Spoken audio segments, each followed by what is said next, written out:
My mom begged me to come home for Christmas. I should have known better.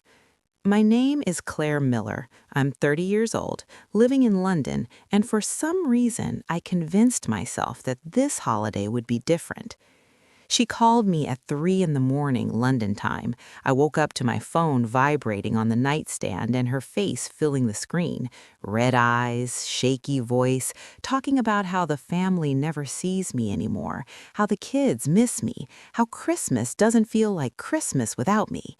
She cried just enough to crack me, so I booked the flight. 10 hours overnight, 2 layovers, no sleep, a dead phone, and a stiff back that felt like it belonged to someone twice my age. I landed in San Diego exhausted, dragging a suitcase stuffed with presents I'd bought for my brother's kids. Standing on my parents' porch, I felt stupidly hopeful. I imagined a hug, maybe a "we missed you," something warm. The door flew open. No hello, no hug. My mom didn't even look at my face. Her eyes went straight to my suitcase. "Good, you're here," she said. "You'll watch the kids. We're leaving tomorrow." My brother Jason stepped up behind her, sunglasses still on, duffel bag slung over his shoulder. His kids were clinging to his arms. He laughed. "Hey guys, don't wipe your snot on Aunt Claire. She's jet-lagged." Everyone laughed. My parents, my brother, even the kids. I stood there, smelling like airplane coffee, holding a credit card bill full of flights I paid for, and something inside me just shut off. I didn't yell, I didn't cry, I smiled. I set my suitcase down, looked my mom straight in the eye, and said one sentence. That was the moment everything changed. The laughter died instantly. My mom's face went pale. She kept whispering, "No, no, no." By the time I finished talking, their vacation was gone, their house was suddenly a problem, and I was done being the family's free nanny and emergency bank. But to understand why that sentence hit so hard, you have to know what led up to it. 2 weeks before that late-night FaceTime call, my mom had already been testing the waters. She sent me screenshots of insanely expensive holiday travel prices, casually mentioning how there was no way they could afford a trip like that unless I helped just a little. Just this once. That phrase had followed me for years. When my dad needed knee surgery, I wired money. When Jason maxed out his cards on some online business idea, I helped consolidate his debt. When the water heater broke and the mortgage was late, I sent money. And somehow, right after each of emergency, my mom would post pictures from a new brunch spot or show off fresh nails. I lived in a tiny London flat. I cooked at home. I walked to work in the rain. Yet I was paying for streaming services, food deliveries, and phone plans in a house on another continent. This time, though, I paid attention. Before I booked my ticket, I saved everything. Every transfer, every receipt, every "thank you, we'll pay you back." And then I noticed something that made my stomach drop. An email from a bank with my name on a mortgage I didn't remember agreeing to. Years ago, they had listed me as a co-borrower just for a better rate. Since then, I'd been covering short payments without even realizing how deep I was. So while my mom cried about missing me, I was staring at my banking app, realizing the truth. My family only treated me like family when a bill was due. I almost said no. Instead, I booked the flight and also booked a call with a financial advisor.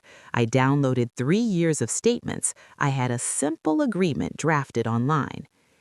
So when I walked into that kitchen in San Diego and saw their glossy vacation itinerary spread across the counter, resort photos, flight times, family package, I already knew what I was about to do. "This is why we needed you," my mom said. "The kids stay with you. We finally get a real vacation." She tapped the brochure like it was a reward. I recognized the card number on the confirmation email open on her phone. Mine. So I asked everyone to sit down. I opened my laptop and pulled up a spreadsheet. I told them we needed to talk about money. Jason groaned, my dad complained about timing, my mom tried to guilt me into stopping. I didn't raise my voice, I scrolled. Dates, amounts, transfers, mortgage help, business bailouts, utilities, car repairs, streaming services, grocery money, random Venmo requests that always match sale weekends. 36 months, over $60,000. Silence filled the room. Then I slid a thin stack of papers across the table. "It's not a lawsuit," I said. "It's just acknowledgement. This wasn't a gift." My dad exploded about family loyalty. I looked him dead in the eye. Family doesn't put their daughter on a mortgage and hide it. Then I opened another tab, their vacation reservation. Status: canceled. I told them I canceled it 3 days earlier, refund processed, credits moved. There was no trip, not without me, not without my money, not ever again. Then I showed them the mortgage email, and I brought my financial advisor on the screen.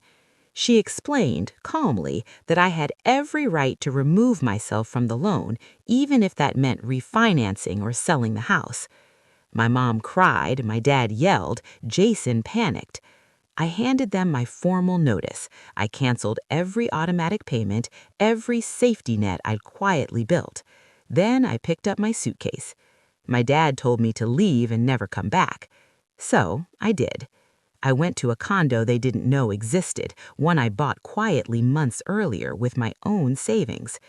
That night, I canceled the last few things still tied to my name. Every confirmation email felt like cutting a rope off my chest. A week later, my dad posted on Facebook about ungrateful children and being abandoned before Christmas. People believed him. I didn't respond. Instead, I documented everything, protected myself, let the systems finally see the truth. Bills came due, letters arrived, reality set in. When my brother finally sat across from me in a coffee shop weeks later, exhausted and humbled, I realized something important. They were struggling, but for the first time, I wasn't. And that peace, it was worth everything.